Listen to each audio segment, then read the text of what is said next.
Welcome to Sports Management Podcast, where you will hear interesting sports management professionals share their stories, experiences, and passion for the sports management industry.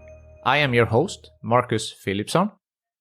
We've come to episode 66, and before I introduce this week's guest, I just want to remind you all that I'm running not one, but two competitions on Instagram right now, where you can win very nice prizes. The first one is in collaboration with Prime Time, and the other one with Football Agent Institute. Head over to my Instagram at SportsMPodcast to participate. Now, today's guest is Storey, the CEO of Badminton England. Sue is an experienced leader in sports, and she was previously the CEO for Volleyball England. She left volleyball for badminton, which is a sport she holds dear.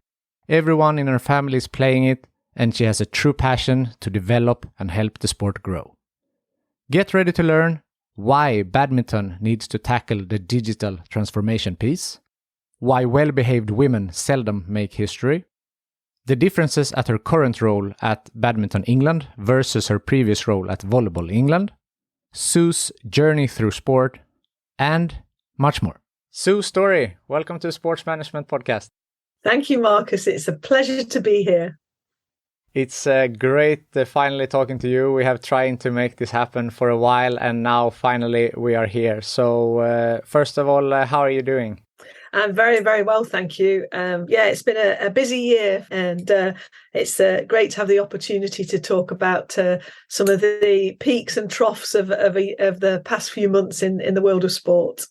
Definitely. And you have actually, since the first time we talked, you have actually changed positions and changed jobs. So it's a lot to talk about. Absolutely, yes. I was very fortunate to be the chief executive of Volleyball England for a few years, and thoroughly loved working with the sport of volleyball. But then the opportunity to be the chief executive of Badminton England came up, and as it's a sport I've been connected with for many, many years, it was just a dream come true to be able to go for that position and fortunately get it. I always believe it's a privilege to work in sport, to be around sports people and to make a difference in sport is genuinely a privilege, and to be able to do that every day is just fantastic. I agree. It's a fantastic industry. Absolutely. Yeah, so your role now is that you are the chief executive at Badminton England, as you mentioned. So what does that role include? So, right, Badminton England, well, we're very fortunate. The sport of badminton, there's over 1 million people that play the sport every month here in England. It's a huge sport, very inclusive sport that anybody can pick up a racket and have a go. Most of our leisure facilities around the country, most of our schools have got badminton courts in them. We're very fortunate that it's a really, really accessible sport. But we want to grow that. Our ambition is to make the sport even more accessible and much bigger, and have even more people playing. It is an absolutely fantastic sport at the sort of recreational and club level.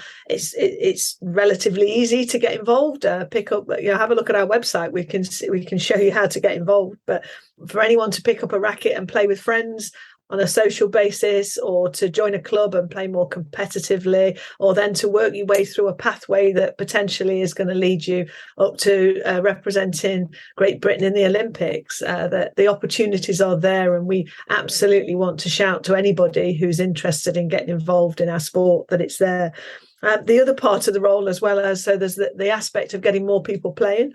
We also, and running the sort of pathway to high performance, but we're also really fortunate that we have the world's biggest and best badminton event that takes place in England every year in Birmingham in March. It's the Yonex All England Badminton Championships. It's part of the Badminton World Federation Super 1000 series. It's the sort of Grand Slam event. And a bit like Wimbledon is for tennis, it's the number one event for badminton. And players from all over the world, this is the one they dream of winning. And as I say, it takes place in Birmingham every year. And we have this amazing opportunity to showcase what a fantastic sport badminton is at the highest level, and have competitors coming from all over the world who come along here and showcase how brilliant and how tough it is to play at the highest level. That's so interesting. And you say to cover the whole spectrum from, getting a start in the sport and up to the elite level. And I'm playing a bit badminton myself recreationally, and it's fantastic. It's so much fun, and it's kind of easy to start playing. So I think you have that going for you. Absolutely. And my belief around sport is that for a sport to be successful, it needs three key elements. It needs to have really strong participation, the ability to get into the sport easily. It needs to have a high performance team, a world-class team, the elite level athletes who are playing full time and able to dominate on the world stage. And it needs to have major events, because all three of those play off each other. If you've got the major event, it inspires the next generation to pick up a racket. It provides the opportunity for the top level players to play on their home soil, so to speak. If you've got an elite pathway, it's somewhere for the people who first start playing to aim for. If you're running an elite pathway, you've also got lots of people to choose from to get into that pathway. So all three of those feed off each other, and that's what makes a sport successful, in my opinion. In a country like England, where football is like religion, how is the interest for badminton, compared on the scale? I assume that football is the biggest in terms of participation. And then working down, where do we see badminton? Badminton's a good few steps behind it, but still a very, very big sport. That, as I say, 1 million people a month play the sport across leisure centres and other facilities, and lots and lots of people play recreationally that and not part of a club. They just enjoy picking up a racket and playing with groups of friends, and that's fantastic. My aim is that everybody should pick up a racket and hit a shuttle, because it's so much fun, and that opportunity to show to many, many thousands of people what a great sport it is fantastic. So it's a sport that you can play from a very early age. Young kids can pick up a racket and have a sort of pit-pat game over a net and enjoy playing, right up to, we've got people who are playing well into their 80s and 90s. Our Masters Tour has representatives of all ages and can absolutely dominate the world stage at Masters level. So we're not comparing ourselves to football, but I think we're better than football, and I think having a go at badminton, you'll enjoy it much more than you enjoy football, in my opinion. It really is a great sport, and I think one of the key bits for me about the sport is how accessible it is. And we absolutely pride ourselves on our equality, diversity and inclusion. And it absolutely is the most accessible sport. We have wheelchair athletes, we have lots of short stature athletes, we have athletes with all sorts of disabilities who are part of our sport and can easily play. And it's very simple, really, for anybody to get involved in the sport. And I would certainly encourage everybody, if you haven't had a go, pick up a racket and hit a shuttle. Yeah, for sure. So what are some initiatives that you have taken in order to grow the sport? So I think, like many sports, and particularly indoor sports in England, we face quite a few challenges. One of the main challenges that the sport faces is facilities. We have an absolutely declining stock of indoor sports halls across the UK generally. And that's a challenge that all sports are trying to tackle with government, to put more resources into providing more facilities. But equally, we're not sitting back and just waiting for government to come and help us on this, because I'm not sure that help will ever be coming. It would cost so much to get us to where we need to be with indoor sports facilities. So getting a hold of courts and booking them, and the cost of courts, is a challenge for people. And we're trying to do what we can to look at new and innovative ways of creating additional facilities for people. Where else can they play? We're doing some work at the moment with organisations that are looking to open up schools, so that school facilities may be more available to be used by badminton clubs. We're also talking to a number of people across the leisure sector and in other areas to look at ways to try and develop that. What would we like most of all? We would love to have lots and lots of dedicated badminton courts around the country, sports halls that are built with just badminton in it. And then, we can really drive the sport forward. We're a long way from that, but hey, you've got to have the ambition to be able to get there. And it would be great if we could have many more facilities to be able to play the sport. Yeah, definitely. And I think price of electricity and everything else that gets more expensive, it's difficult with the indoor sports for sure. It is, and I think, having come from volleyball, the challenge is there from from that sport as well. We, everybody is trying to book the limited times available in a shrinking number of sports facilities. And if as a nation we really want to take sport seriously, then we have to invest in the facilities, because that's the key to opening up the opportunity for people to play sport. And we also invest a lot of money into our coaching program. We need to do more on that. We can always develop coaches more and support them more, and that's something we see as a key factor for the future. But if we could invest all the money we wanted in coaches, and if they haven't got a court to go and coach on, then that's not going to be a good way forward. As a sport governing body in the UK, we have a whole range of things that we're responsible for to support the community. And I do stress that very strongly. Our role is about supporting the army of volunteers that are out there that deliver the sport of badminton. And, we want to get more people who are coaching, more people who are officiating and acting as umpires tournaments. We want more people to run tournaments. We want more people to set up junior sections. The list goes on and on and on, and there's all sorts of things we could do. And the job that we have is to try and work with everybody to understand where their priorities are and help those clubs and those counties and the regions to look at what's needed in their patch and then see how we can help them to deliver that. It's an ambitious way forward, and it's definitely a change from how things have been done in the past in badminton. But that's what we want to do. We want to support the community to get themselves into a better place, rather than feeling like they're relying on us to deliver when we're only relatively a small organisation for what is quite a big sport. Yeah. It sounds like you have a lot on your plate and an exciting future with a lot of different projects. Absolutely. And, there's loads of different projects. We've just done a really exciting piece of work with a student who's doing some PhD work, who's done some research into where the pathway of English badminton has not been working as well. So, if you think of from the point of where somebody picks up a racket and has a go, and then you think of the next point as being they're entering onto a high performance pathway that's going to train them to be an Olympic coach, what happens in between? That's the bit of the pathway that we really want to focus on. And his research has been crucial to really driving us forward and looking at what needs to be done within that space. How can we make sure that our competition system is interesting and useful and encourages people to play? How can we make sure that our ranking system helps encourage and develop talent? And how can we ensure that what we're providing in terms of, again, facilities and coaches and the whole bit of the pathway that leads people from the early part of their game, if they're ambitious enough, all the way through to get to joining in a high performance program.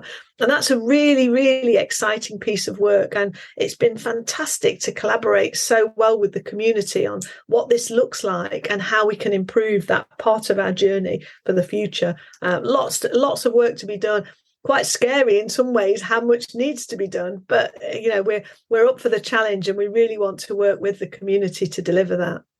It's great also to take that help from the PhD student, as you mentioned, and get some, research behind your decision as well. Absolutely, yeah. And that's another area where I feel very strongly that we need to shift our focus slightly. We need to base our decisions on the data and the insight that comes out from what's happening.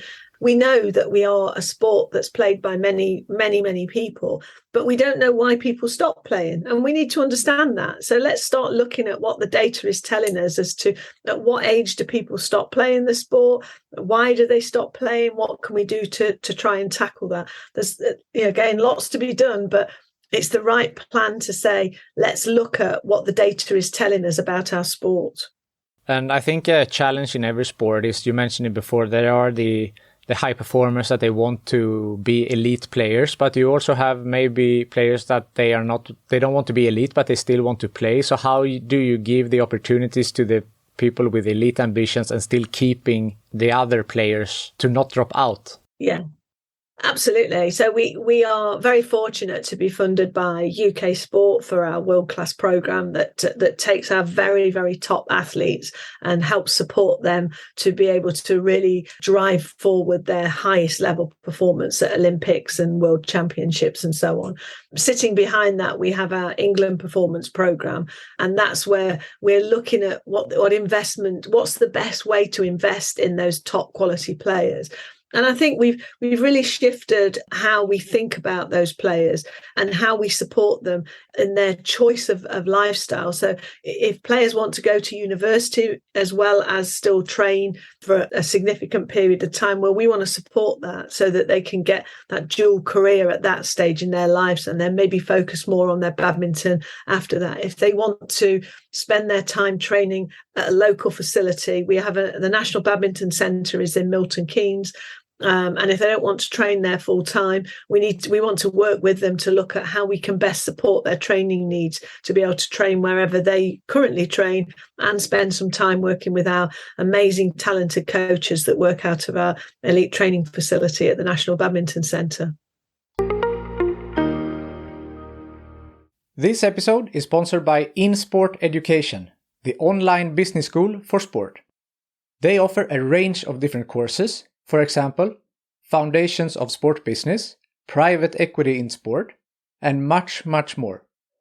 As a listener to this podcast, you get 10% off all of their courses using the code SPORTSMANAGEMENTPODCAST10. Click the link in the description below and sign up today. You obviously have a big passion for badminton, and you said before that you got the opportunity to change to Badminton England, and you took that on because you have a relationship to badminton. So have you been a player yourself, or what is your connection to badminton? Yes, I mean, saying I'm a player is a very loose word. I played at club level, not very well, but my family, my husband and the rest of my family are all badminton players. I married into a badminton family many years ago. All my children play badminton. My niece and nephew play badminton. We're very much a badminton family, and it's a lot of our friends are badminton players, and it's great to be part of that community because that means I can see from so many different angles what happens in the sport. You know, I saw it as a parent when my children first started playing. I saw it as the parent of children who are playing in national competitions and driving around the country to take them to those competitions. I've seen it as where my husband now has played in Masters, and so he until recently was playing at that sort of level. I've seen him playing in county matches. My father-in-law was running the league as a key volunteer in the local area. So again, you see it from that perspective, and that I think that's given me an amazing insight into the sport because I've seen it at so many different levels. And now I'm working with the elite athletes at the National Centre, and I can see that perspective as well. So it's very helpful to be able to understand where everybody comes to the sport from and wow, what a passion there is for this sport. I am so lucky to be working in a sport where people feel so passionate about it. Everybody I work with wants the best for the sport, and that's just brilliant. That's just so infectious, that energy that comes from wanting the best for your sport and wanting to make it even better as we move forward. It's just been an amazing journey. We played badminton recently as a Badminton England team, just as a sort of fun activity. And I don't know if you've ever played it, but there is a form of badminton called raveminton, where you play in the dark and you sort of have the ultraviolet lights on and the sort of neon nets, shuttles, rackets, etc., and playing in the dark, which was great fun and which was probably good because they couldn't see how bad I actually am at badminton. But no, it was good, really good fun. And certainly if you get a chance to have a go at that, I would highly recommend raveminton. Loud music in the dark, lots of bright lights and things. Good fun. I'm sure. I'm not sure if I've seen that in Sweden, raveminton. I will check that out. Yeah, good fun. Yeah, so you say that you're married into a family with a lot of badminton players and interest. I have a note here that said that you met your husband through hockey. Is that wrong? Yes, no, that's right. I did. So at the time we met, I was a hockey player and he was a badminton player, and he came along to a hockey match, and I met him through that. But then he persuaded me over into playing some badminton as well. So, but yeah, we did actually meet through hockey, which is a long time ago now. I sadly can't play that sport either anymore. Is it field hockey or ice hockey? Yeah, field hockey. Yeah, field hockey. Yeah, okay. Yeah. So the better version of hockey, in my opinion. Oh, ouch! That hurts my ice hockey heart. You see behind me, I have all the ice hockey stuff here. So. Yeah, absolutely. Great sport, but not as good as field hockey. Agree to disagree. Yeah, absolutely. If you compare your current role at Badminton England with the one you had, because you had a similar role at Volleyball England, what would you say, except for that they are different sports, what are some differences in your current role? I think the high performance program, sadly, volleyball is not quite at the same place for a high performance level, and so the full time athletes the full time athletes in volleyball are self funded, and they tend to fund that through coaching and other roles. Whereas in badminton, there is a program that supports athletes at that top class level. So that's quite a big difference, having full time athletes that we work closely with and are able to support them on their journey into international sport. One thing that was absolutely fascinating about volleyball was a huge increase in participation in England and in other countries as well. And that was partly due to a Japanese anime series called Haikyuu. And that was about a young boy who decided to set up a volleyball team in his school. And that series has gone viral around the world. There's literally millions of kids that watch it. And a lot of those have then decided to play volleyball as a result of it. Massive increase in junior participation in volleyball in England, huge numbers of kids joining clubs. Every club, a junior section had waiting lists, and really, really great for the sport. But it really brought home to me just how the world is moving on, and this digital transformation is affecting how we, not only what we do, but how we decide what we're going to do. So an influx of young people into the sport of volleyball came about through a digital series. It would be great if there was a similar one for badminton to try and encourage young people to pick up that sport.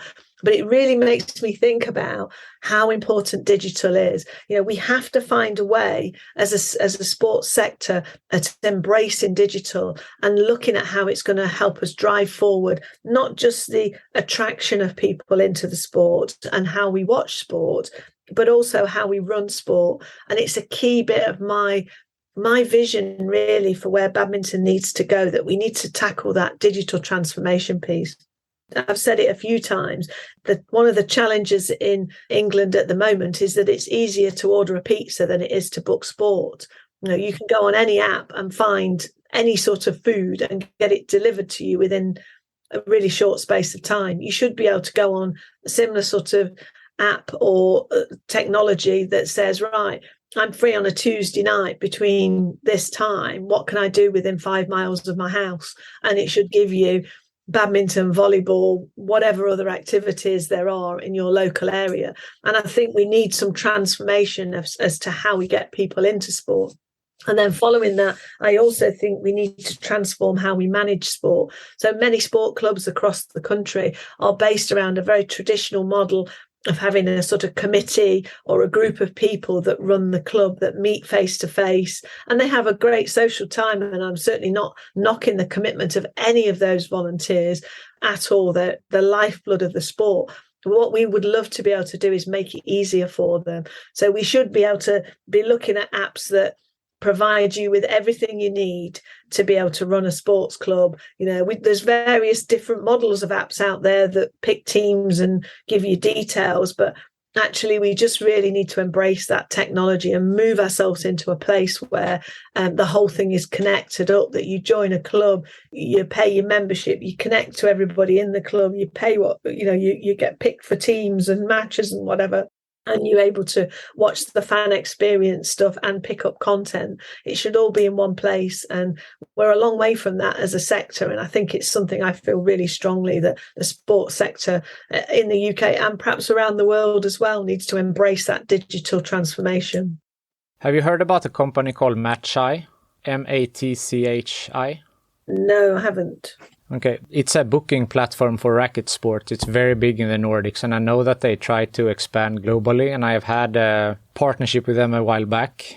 Maybe that could be something to check out. We can talk about that more offline, but they do that. They have the booking platform. You can book trainings or coach sessions and, everything in one platform. It's very huge here for paddle, badminton, table tennis, and so on.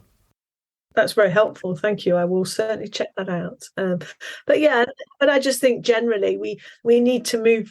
We need to move into a place where we have an integrated digital system that helps support the whole sector to drive forward sport in the same way that as I say that it is around fast food, that you can easily do stuff and you can make it very, very simple for anybody to connect to whoever they need to connect to.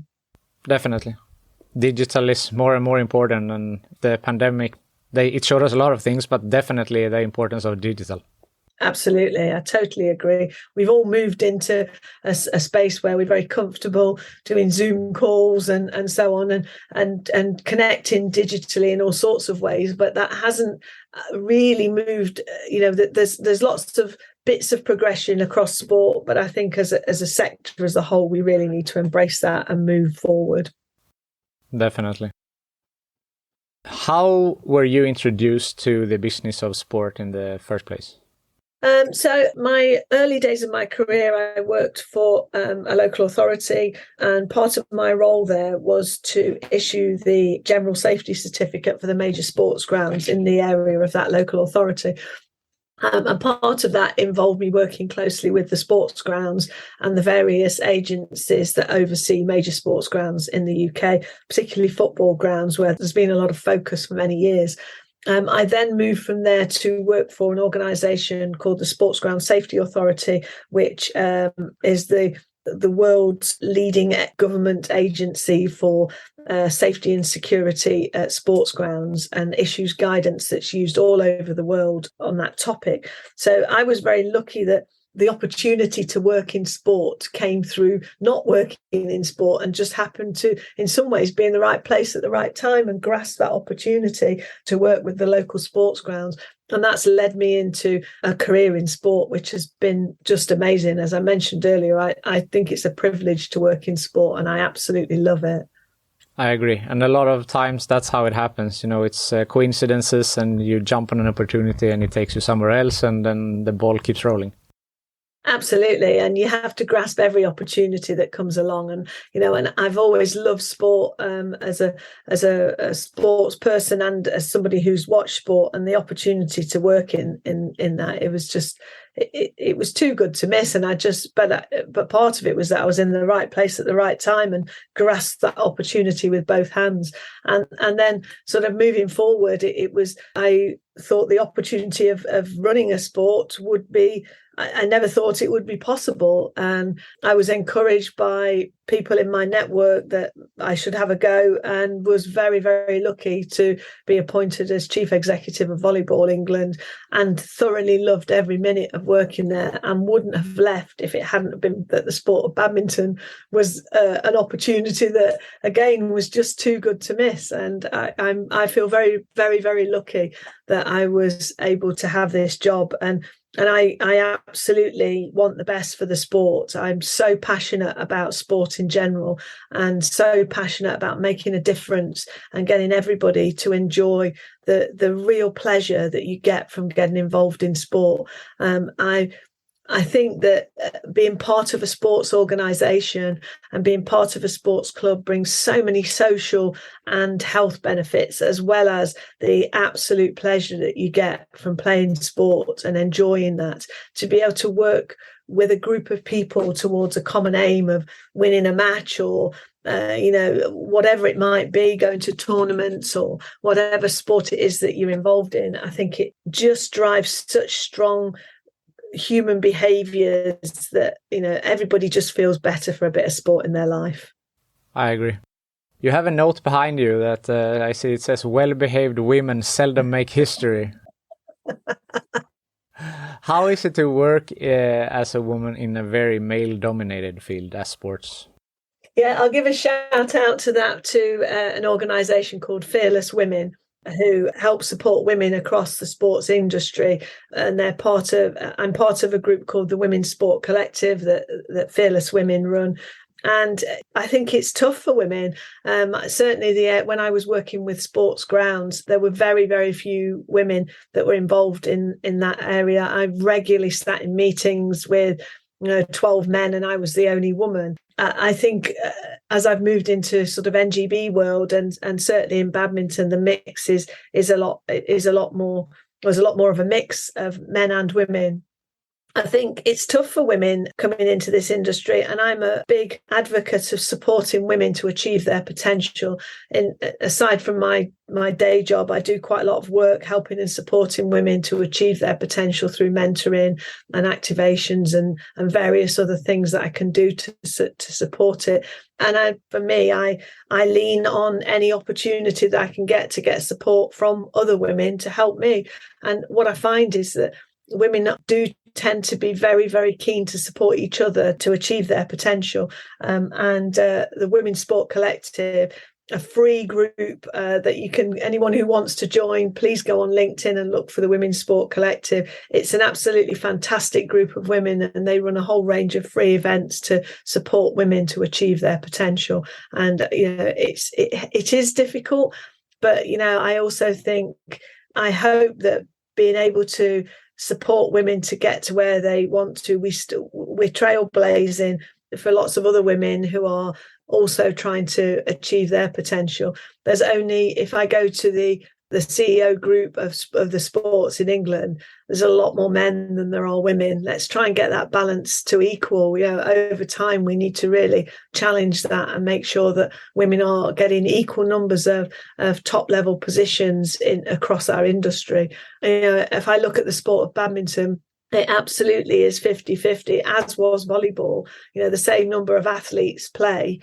From men and women's point of view, in theory, there's the opportunity is there, but we find that women don't tend to stick to sport as much as men do, and we need to encourage that more women to stick at it and be part of and enjoy the real social aspects and the health benefits of being involved in sport. And then certainly when you get into the world of sport management, there's a lot more men than there are women, and I certainly will be fighting for helping women to achieve their potential, and let's break down those barriers and let's be trailblazers, and if that means that I have to be less well behaved to try and fight those battles, then there may be occasions when I'll be doing that, but hopefully tactfully and nicely done. But certainly I want to be able to support women as much as I possibly can. That's great. Is it Sue Anstis who runs Fearless Women, or? It is, yes, Sue Anstis. Amazing woman who has done so much to support women's sport and women in sport across this country. I'm hoping to have her later on here on the podcast. She's had a very busy year with everything from, books to movies to public speaking engagements. So hopefully down the line, I think that would be a good guest. Yes, I think she'd be a brilliant guest. She also runs a podcast called The Game Changers, which is a really interesting one to listen to. That's about women across sport who are doing amazing things. So yeah, I'm sure she'd be a great guest for you in the future. You'll enjoy talking to her. I think so too. Yeah, you said that you will advocate for women in the industry. So what would be your best advice for a young woman who wants to work in the business of sport? Absolutely go for it. You can do so much more than you believe, and believe in yourself. But I think having that network of supporters around you is critical. Surround yourself with great people who are going to build you and give you confidence. So many times I hear of people who saying, oh, I've got a new job and I heard about it because somebody I knew said, I saw a job and it was perfect for you. And and having that boost of confidence and go for these things, it often comes from being really supported by a great network of people. So surround yourself with great people who are going to be your absolute, in your team, in your corner, supporting you. And that will really help you when the going gets tough. And definitely join networks like the Women's Sport Collective, where you can meet like-minded people who want to help build your confidence and help you achieve your goals. Have you had any bumps on the road in your career up until today? And if so, how did you overcome them? Of course, everybody does. Life's never straightforward, is it? Yes, I've had challenges all the way along the line. I have 4 children. And I have 2 sets of twins, which is quite unusual. So when they were younger, they're a little bit older now, but when they were younger, trying to juggle having children either at sort of nursery or school and juggle a job and try and progress in that job is challenging. It is really, really challenging.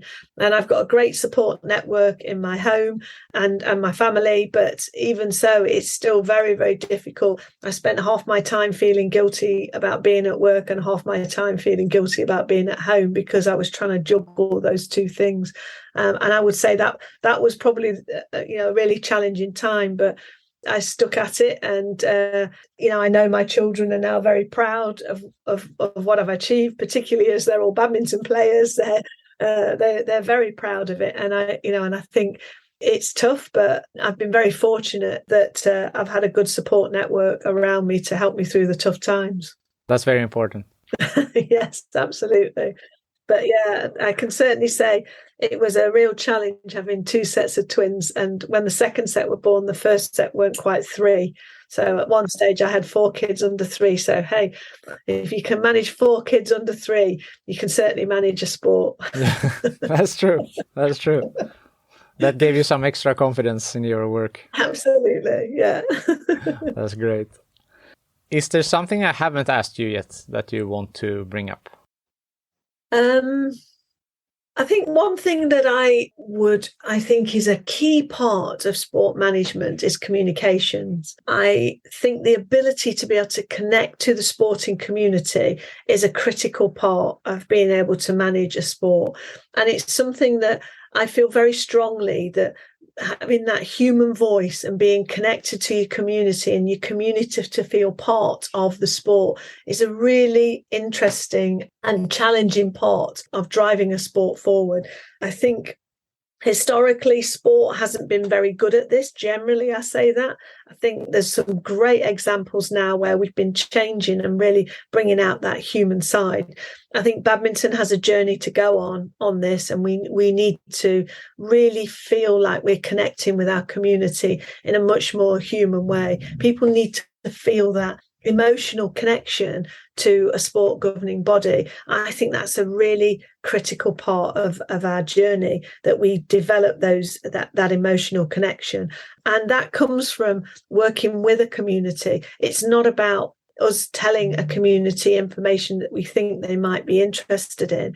It's much more about working with that community to drive forward any developments in the sport over a period of time. And that's done through really great communication.